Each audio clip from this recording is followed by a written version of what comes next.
Welcome to Real Estate IQ Wisdom for Smart Moves.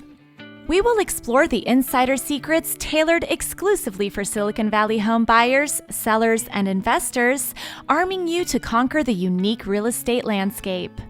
So, without further ado, let's dive into this exciting conversation. In today's episode, we welcome Stephen Mandak, the Chief Executive Officer of Clutch Moving Company. Stephen leads the team in providing top-notch relocation services, ensuring smooth transitions for clients while emphasizing care, customization, and operational excellence in the moving industry. America's house moving safety problems. Across America, moving from one house to another can be a real headache. Every year, 1 in 3 people pack up and shift, and over 100,000 get hurt from back pain, cuts, and bruises. Kids under 10 account for many of these injuries, with many getting hurt during the move. And for those who decide to move without hiring professionals, about 40% find their stuff broken or damaged. The following content is only for informational purposes. Please consult a licensed consultant for your specific situation, or if you need any specific legal or tax advice. Stephen, welcome to the show. Thank you for having me. So give me a brief background of how it all started. Yeah, so the company was actually founded in 2017. My past history or my past work history before that, I actually franchised a tax firm. So I actually got my C-Tech license, was actually the initial investor for Clutch Moving back in 2017. I actually purchased the first 3 trucks. I didn't take over the company until 2019 because back in 2019, I figured that, taxes wasn't for me. And it was just a whole different business. I was behind the desk all day and then just putting numbers in a computer in a spreadsheet all the time. And it was just really, really boring. So my business partner at the time, he wasn't running it to the best of its ability. So I diluted my tax company and then I took over the company in 2019. And now we've grown, to multiple locations with multiple trucks. And it's just been a journey day in and day out. So why should buyers or sellers pick up local movers rather than national big chains? Yeah, so, it's exactly what you say. A national big chain, you're dealing with a national company. When you're dealing with, a smaller local company, it's almost like a family feeling, therefore taking care more of your stuff and taking care more of your items. We always like to put a little, a lot more TLC for every single move that we do, especially with me running it and everything. I get to manage and see everything on a day-to-day basis. And how do movers handle some high-value items? Yeah, so that's a really good question. We get asked that a lot. Every single item is a little bit different, whether it's a painting, whether it's, a vase or something of that sort. Everything is kind of a different case-by-case scenario because everything is a little bit weird shape. But I mean, as far as like a very fragile item, we have all the way things from reinforced boxes that can go ahead and protect it if it was to be dropped. Or else we also offer crating services. So crating services is like a wooden crate where we put inside the item and then make sure it doesn't move inside of the crate when we're transporting it. And what about insurance? Do you carry insurance for some of these high-value items? Yeah, we do carry insurance all the way from full coverage insurance. And then we also have third-party insurance, just dependent on what the item is. But our third-party insurance will cover anything from like a TV to your desk, you name it, anything that's in your household, they'll go ahead and insure it. So do the sellers take care of taking that insurance, or is that all included as part of your services? It's actually all included in part of our services. We'll call for the client for their insurance and everything. It just depends, again, on what they have. Some people opt in or opt out for that insurance. A lot of the time, if it's a really high-value item that they really care about, they'll typically end up taking it themselves. So share a story when one of the mishaps happened during the move and the client really had to claim insurance. Yeah, so let me think real quick. A good story was a customer, they had a desk, a very, very expensive desk. It was like a fiberglass desk, custom-made desk. And, we're transporting it from here to LA. And then we just didn't, I guess what had happened was we didn't understand that one of the legs were already loose. So when we were moving it, going from here to LA, there's a lot of bumps. The roads are a little bit, up and down and everything like that. So the desk, when we brought it into the customer's house in LA, the desk actually was destroyed. The leg came off and everything. So, the customer was a little bit upset, but what they come to figure out was they had insurance. Right. So with insurance, it's just like any other insurance where you pay a deductible. I think the deductible for that desk was like $500, but it's always going to be based on whatever the cost is of the desk. And that desk was close to about, I think, $7,000, give or take. So the insurance company ended up reimbursing them about $6,500 because $500 for the deductible, and then the desk was $7,000 itself. And it actually came in. The cool thing is it came in within less than a week, because a lot of the times insurance companies, they lag, they drag their feet, but with our insurance company, they did it within a week. Oh, that's so nice to hear. Can you share a story when you have to specifically adapt for families and children during the move? Yeah, a story. A lot of the times, summer's always busy because kids are, they're not in school and it's easy to move. One story that I remember, very briefly was we had to start a job a little bit later in the day because, of the kids. They had to take out the kids to school and everything like that. So we had to take them a little bit later start the job a little bit later in the day.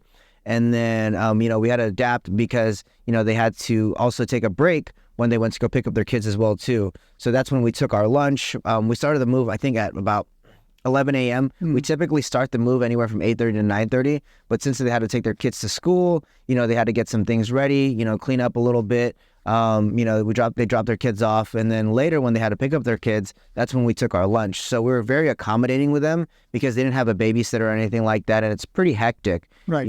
So and then we're very accommodating with them. We had the wife; they ended up taking their kid after they picked them up from school. They took them to get some food or daycare and everything like that, and we were able to knock out the move. We didn't finish the move until like 6 or 7, but that's when they brought the kids home and, being able to accommodate them. So what other things we should worry about when moving with kids?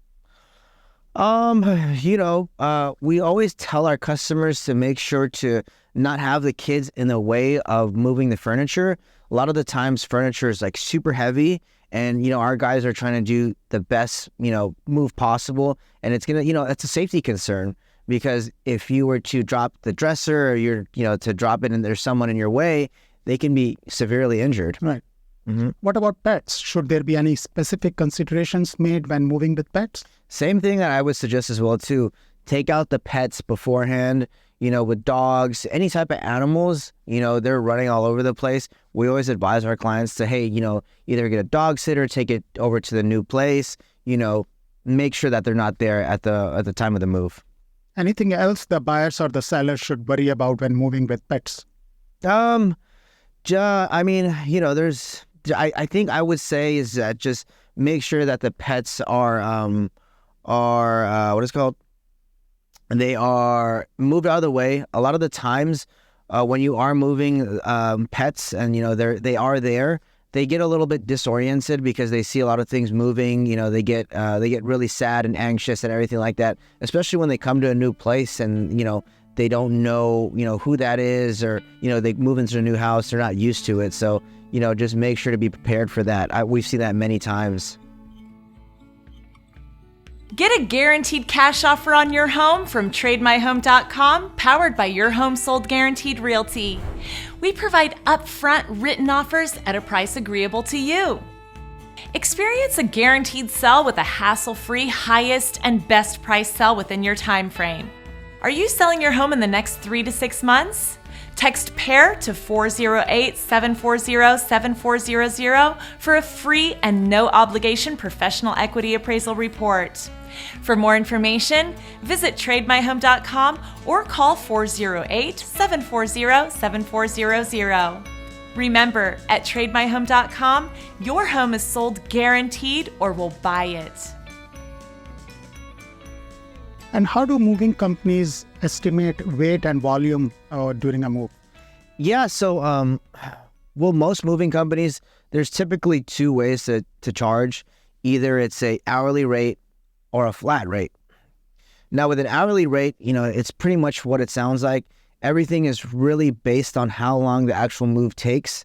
So whether it's 2 movers, 3 movers, 4 movers, they typically charge on an hourly rate basis. that's considered a local move, and that's considered for most moves that are under 100 miles, we consider that a local move, and we charge on an hourly rate basis. Now, for a flat rate move, that's considered a long distance move, and a long distance move would be anything over 100 miles. And with a long distance move, we base it off multiple factors, whether it's weight, the size of the item, and how long we estimate it's going to take to load, unload, and then bring it back inside of the house. So those are the two options that you typically will see a moving company will charge by, and we do both. Which one is more easier and cheaper for clients? Everything is kind of case by case. I want to say that hourly rate will always end up being a little bit cheaper because you just go based on time. Now with a flat rate, the company has to make sure that they charge accordingly because, there's weight, there's estimating, things that can happen during the move and things of all that sort. So typically you'll see an hourly rate end up being cheaper than a flat rate. Interesting. And how do you pack for fragile items while during a move? Yeah, so with fragile items, we use multiple things, whether it's bubble wrap, paper, packing paper. What else do we use? We use popcorn, little popcorns that we put in the box. Again, everything is kind of case by case with fragile items. With dishware and everything like that, we'll always use packing paper. But if it's like an antique item, we'll always put like popcorn in there to make sure that it is safely moved and secured. And how long does an average move take in Silicon Valley? Again, it just depends, but you're dealing here in Silicon Valley, the home values are a lot higher, price points are a lot higher, therefore the houses are pretty much bigger. We see average moves here anywhere from about 6 to 8 hours. That's with a crew size of, anywhere from 4 to 6 guys. So, it all depends case by case, but I've even seen a move in Silicon Valley take, we did it, and it took about 18 hours to do the move, and we did it in one day. Mm-hmm. And why should we hire a professional mover and not do it myself? Yeah, there's many factors, First factor is, you can get severely injured. I'm sure when you're younger, you're probably able to move it. But a lot of the times our clients are a little bit mid-age or a little bit older, and, throwing out your back isn't worth it anymore. And a lot of the times now, your friends are not going to want to help you because paying them in beer and pizza is not worth it. Not worth throwing out your back and not being able to move in a day. So that's the main thing. And also, if you really care about your items, breaking it or scuffing it or damaging it, that's going to cost a lot of money versus hiring a professional moving company when they know how to properly pack your items, properly wrap your items, and also disassembling your items.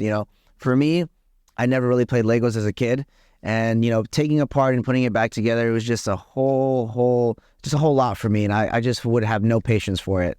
So those are just some factors right off the bat. And what packing materials you as a professional recommend? First and foremost, blankets. You're going to definitely need your blankets to pad and protect your furniture. Number 2 would be tape.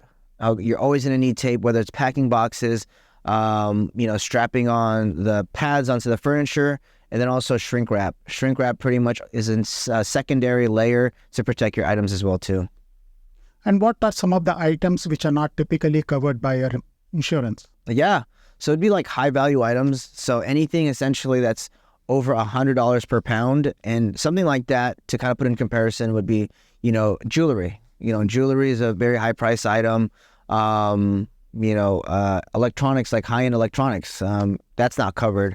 Little things like that. And we'll always tell you beforehand, do move those, high price items yourself. What about a marriage diamond ring? A marriage diamond ring, yeah, we would definitely tell you to go ahead and move that yourself. A lot of the times, when customers are moving, we always tell them, go ahead and move it themselves. We've had a couple incidents in the past where, the customers end up thinking that we took the ring, but a lot of the times it's just because it's been misplaced. And what factors determine moving costs in Silicon Valley? There's many factors. One factor is going to be the logistics of the move, how many flights of stairs it has. Another factor would be how much stuff do they have. If somebody has more stuff, it's going to end up being more expensive. And then also is the severity of how to get it into the new place. A lot of the times, there's some big, items that can't be moved through the front door. We'll have to, hoist it, rig it, or even use a crane to get it up to, the second or third floor. We've done that multiple times in Silicon Valley. And why should people choose you above any other moving company?